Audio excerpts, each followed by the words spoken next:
Hello World, c'est le chat de la chaîne Code avec le chat, même si maintenant on s'en fiche un peu. On s'en fiche un peu, on se retrouve aujourd'hui pour discuter des difficultés des développeurs juniors à trouver du taf, et aussi pour discuter de est-ce que c'est intéressant pour un développeur junior de se lancer en freelance. Tout d'abord, j'aimerais bien qu'on commence par discuter de la difficulté des développeurs juniors à trouver du taf, parce que pour moi, la difficulté des développeurs juniors à trouver du taf, elle vient de deux choses, les hard skills et les soft skills. Alors, premièrement, les hard skills, c'est les compétences techniques, donc développer, si on parle d'un développeur front-end, parce que moi personnellement je suis développeur front-end, la capacité à faire du HTML, du CSS, du JavaScript, et les outils qui sont liés, que ce soit un framework CSS comme Tailwind, ou un framework JavaScript comme Vue, React ou Angular. Et les soft skills. Les soft skills, c'est la façon de se comporter en entreprise, comment se vendre, l'empathie, la capacité à anticiper les besoins que les entreprises elles ont. Et donc, je pense que pour un développeur junior, les difficultés à trouver du taf, elles se trouvent pas que forcément dans le fait de ne pas avoir des compétences, mais aussi la façon de se vendre. Donc, à mon avis, les développeurs juniors doivent apprendre à se vendre et il y a un manque de confiance en soi. Et ce manque de confiance en soi, il vient de beaucoup de choses, mais aussi, je pense, d'une chose qui est critique, c'est que beaucoup de gens pensent que les entreprises sont là pour leur offrir des opportunités. Je vois beaucoup de posts, que ce soit sur Twitter ou sur LinkedIn, de beaucoup de développeurs juniors qui recherchent du taf en formulant un peu de la sorte. Je cherche une entreprise qui va m'offrir l'opportunité de me développer en tant que développeur. Et je pense que c'est une très mauvaise chose, à mon avis, car le marché du travail, en fait, il est compliqué. Et le marché du travail, surtout, c'est la jungle. Le marché du travail, c'est pas le secours populaire. Les entreprises, elles sont là pour faire du chiffre d'affaires. Elles sont pas là pour aider les développeurs. Malheureusement, moi, je prends le parti pris que n'importe quel développeur qui a un minimum de compétences peut être formé rapidement. Donc, on peut prendre un développeur qui sait faire du HTML, CSS, JavaScript, et en un an, on peut le former à être un développeur compétent sur les projets d'une entreprise, sur un scope réduit. Donc, a priori, on pourrait recruter des développeurs à l'appel et les former.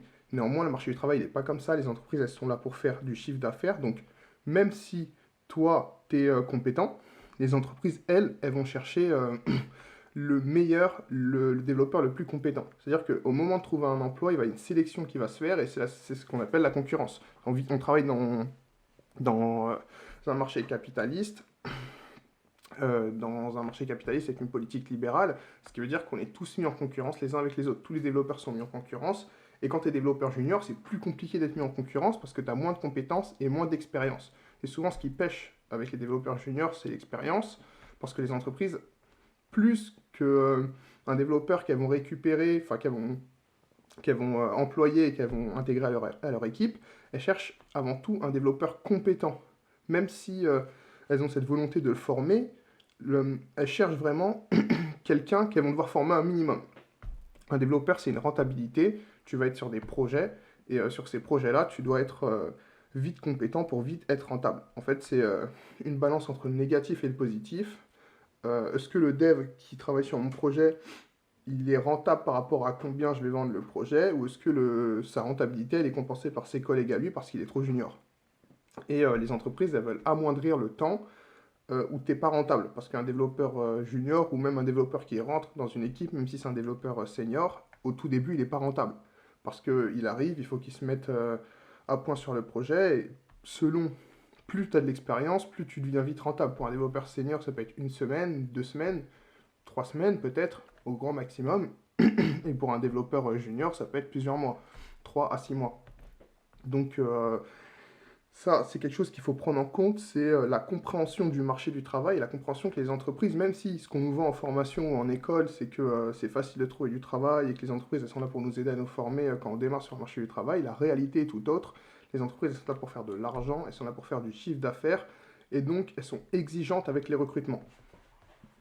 Je pense qu'avant même de chercher à augmenter ses compétences, à travailler sur soi-même, il faut comprendre l'environnement dans lequel on va aller chercher du travail. Et je pense que ça, c'est important, il faut que ça soit dit, que il faut se vendre, il ne faut pas il faut se mettre en avant, il ne faut pas se mettre en position défensive, en position de... il ne faut pas quémander du travail en fait. Il ne faut pas que l'employeur il ait l'impression qu'on quémande du travail, il ne faut pas que l'employeur ait l'impression qu'il nous offre une opportunité. Il faut que l'employeur ait l'impression que c'est toi l'opportunité.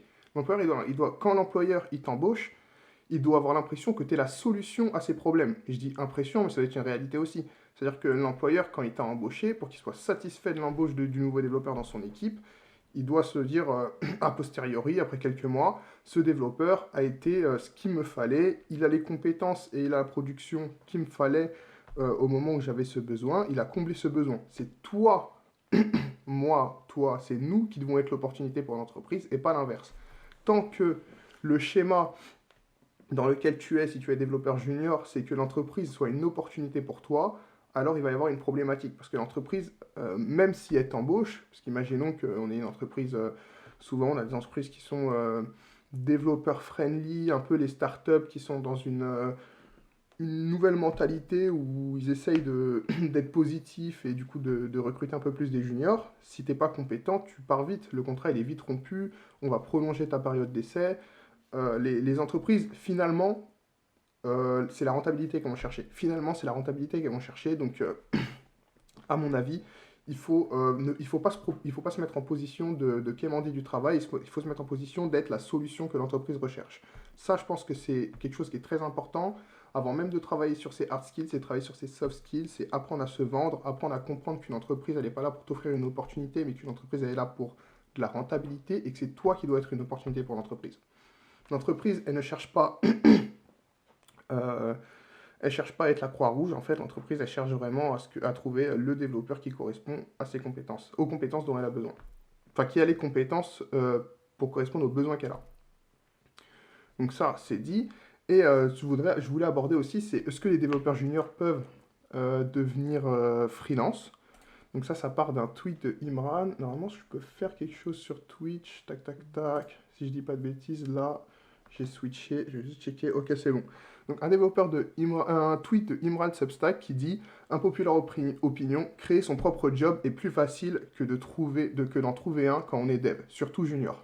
Et surtout, ce sur quoi je voulais rebondir, c'est la réponse de Défend Intelligent qui dit désolé, mais je pense sérieusement que c'est le pire conseil de 2023 que je viens de lire. Se lancer en indépendant quand on est junior, on n'a ni le réseau, ni le recul, ni les rex, ni les réflexes. Bon, j'ai pas tout compris cette partie-là, mais en gros, en tant que junior, c'est beaucoup plus facile de trouver un employeur. En gros, ce qu'il dit, c'est que c'est un mauvais conseil de se lancer en freelance quand on est junior, et c'est plus simple de trouver un employeur.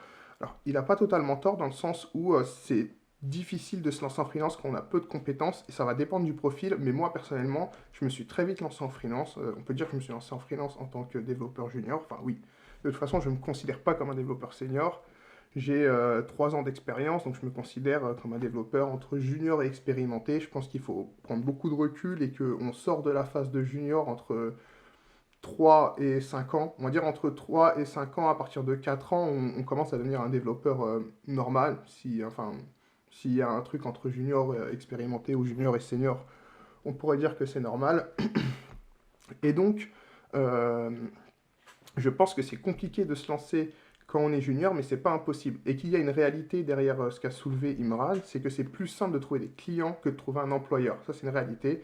C'est beaucoup plus simple de trouver des clients que de trouver un employeur. Moi, personnellement, mon expérience personnelle, c'est que ça a été plus simple de trouver des clients. Depuis que je suis freelance, ça va bientôt faire 2 ans, j'ai eu 6 à 7 clients. Entre deux clients, la période de trou, elle a été de 1 semaine et demie à 3 semaines, voire un mois vraiment. C'était la période la plus longue, mais ça a été beaucoup plus simple de trouver les clients. Les clients étaient beaucoup moins exigeants envers moi, avec beaucoup plus confiance en moi. Et la relation que j'avais en entreprise entre les clients et moi, elle était totalement différente des relations qu'ils avaient avec les employés. Et pourtant, en poste, en tant que développeur front-end freelance, je n'ai pas vu de différence entre ce qui m'était demandé et ce qui était demandé aux développeurs salariés. Même si, je dirais même que des fois, on était plus exigeant avec les développeurs salariés qu'avec les développeurs freelance. Que ce soit moi ou d'autres collègues prestataires extérieurs que j'ai pu côtoyer dans les différentes équipes dans lesquelles j'ai été. Donc franchement, je pense qu'il faut, selon son profil, pouvoir se lancer en freelance directement quand on est junior. Je recommande à tous les profils qui sortent d'un bac+3 en alternance ou d'un bac+5 en alternance de se lancer en freelance s'ils en ont envie. Ça va dépendre de beaucoup de choses. Premièrement, de la confiance en soi, parce que être freelance, c'est avoir de la confiance en soi, parce que c'est savoir se vendre. C'est arriver devant un client et pouvoir lui dire qu'on est la personne qu'il recherche.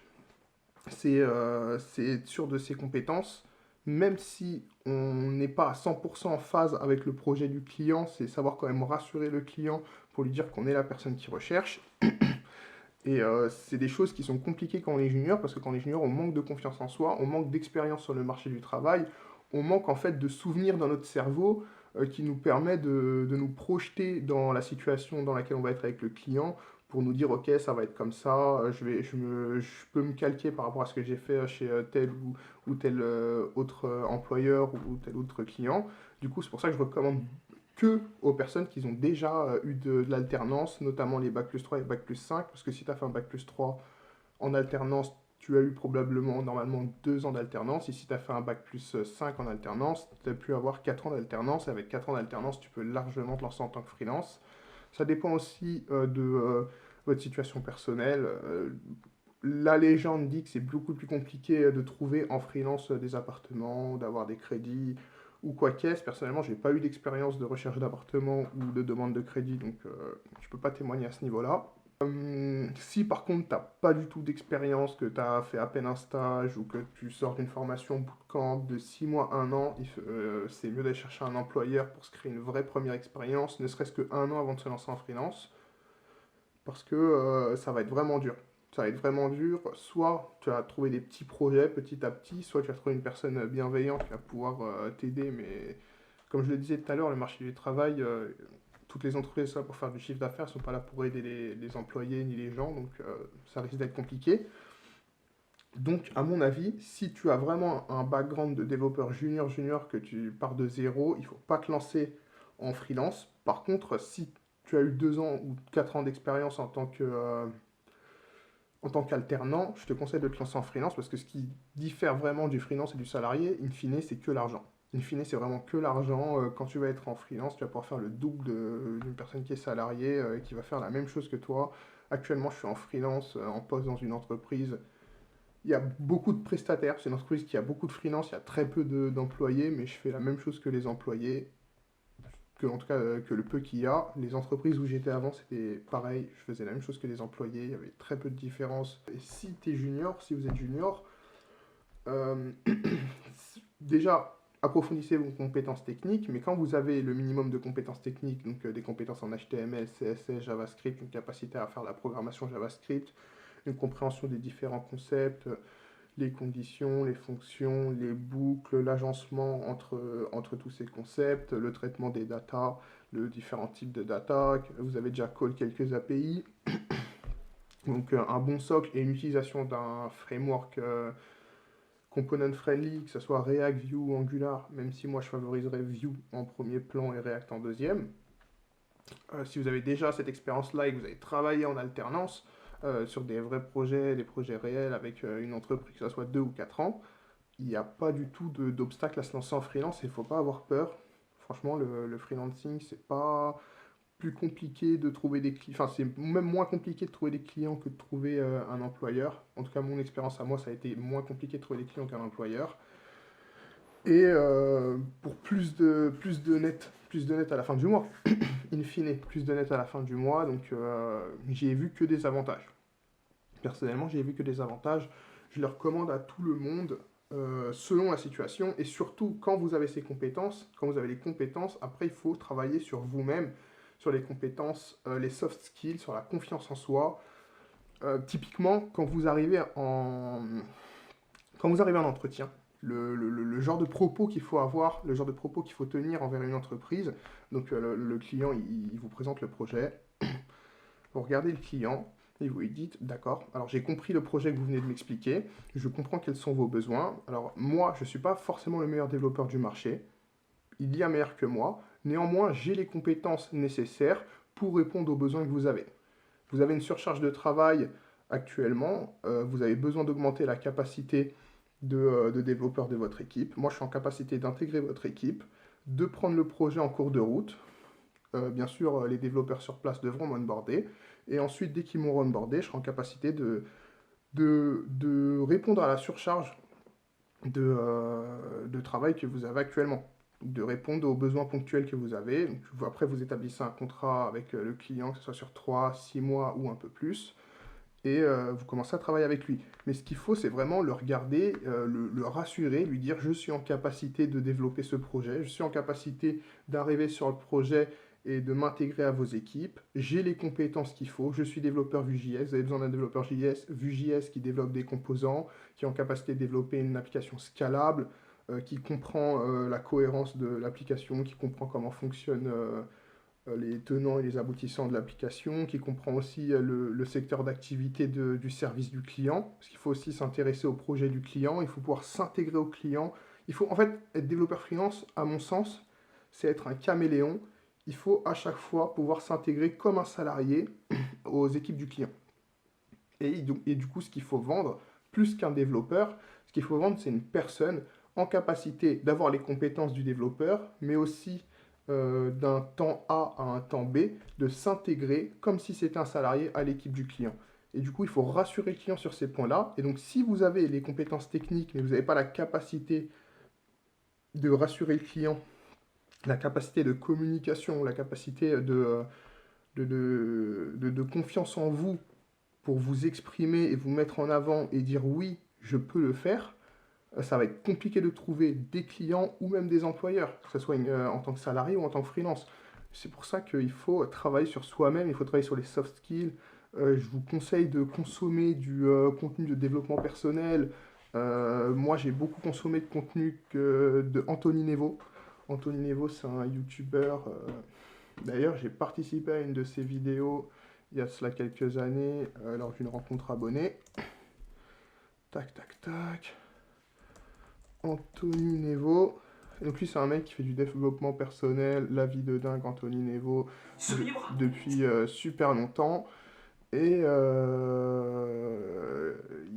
il fait du contenu de développement personnel. Il a une histoire qui est très très très enrichissante, qui est inspirante. Et moi, je conseille à toutes les personnes qui ont un manque de confiance en soi ou qui ont un besoin d'identification. C'est-à-dire que des fois, on n'a pas un manque de confiance en soi, mais on a juste un besoin d'avoir un modèle. Un modèle, une personne qui a déjà réussi pour se dire, ok, d'accord, donc lui, il l'a fait, donc c'est possible. Parce que moi, c'est aussi comme ça que je fonctionne. J'ai toujours eu cette capacité à être un peu différent, disons. Donc j'étais toujours un peu extravagant, j'ai toujours eu un peu cette capacité à voir un peu plus loin, mais j'ai eu aussi besoin de modèles, de me dire, ok, si cette personne, elle a réussi, moi je peux réussir, il y a pas de... Il n'y a aucune différence entre cette personne et moi, donc si elle l'a fait, je peux le faire. Et même si personne l'a déjà fait, des fois, certaines personnes ont besoin de modèles, donc je vous conseille de vous inspirer, d'aller sur YouTube, de regarder des vidéos de développement personnel de personnes qui sont parties de rien et qui ont réussi, que ce soit des développeurs freelance ou des personnes qui ne sont pas du tout développeurs freelance, mais qui sont partis de zéro et qui sont allés loin financièrement parlant, parce que ce soit le développement en tant que salarié ou le développement en tant que freelance, l'aboutissement de tout ça, c'est de s'agrandir financièrement. L'aboutissement de tout ça, finalement, c'est d'avoir un poste qui nous permet d'avoir plus d'argent à la fin du mois, des meilleures conditions de travail, d'avoir un meilleur confort de vie au quotidien. Donc, que ce soit en tant que salarié ou en tant que freelance, ça c'est l'objectif de tout le monde. Et du coup, je vous conseille de regarder du contenu de personnes qui ont justement réussi à avoir comment dire ça, qu'ils ont réussi à péter un peu ce plafond de verre, qu'ils ont réussi à sortir de la masse des gens qui gagnent peu d'argent et de devenir dans les 5 à 10% de personnes qui gagnent le plus d'argent, parce que c'est l'objectif de tout un chacun, de devenir heureux. Mais je pense que pour moi, le bonheur, ça passe aussi par la liberté financière, de se libérer son temps, de ne plus avoir besoin de vendre son temps pour de l'argent. Il y a des personnes qui ont réussi, et donc il faut prendre l'exemple sur ces modèles, en tout cas à mon avis, pour pouvoir s'inspirer et avoir des modèles, développer, avoir un objectif, se permettre de se dire que cet objectif a été atteint par quelqu'un, donc je peux l'atteindre. C'est aussi le principe de tous les êtres humains. Typiquement, si tu prends un exemple bateau, pendant la guerre, À un moment, il n'y avait pas d'avion, ou quel autre outil que ce soit technologique, il y en a un qui le fait, l'adversaire il le copie, il le fait, après il y a un adversaire qui fait un meilleur missile, l'adversaire il le copie, il fait le missile pareil, et la technologie elle avance comme ça. Nous aussi c'est pareil, il faut qu'on se calque sur les gens qui ont des vies inspirantes et qui ont des réussites inspirantes. En tout cas, c'est un conseil que je donne.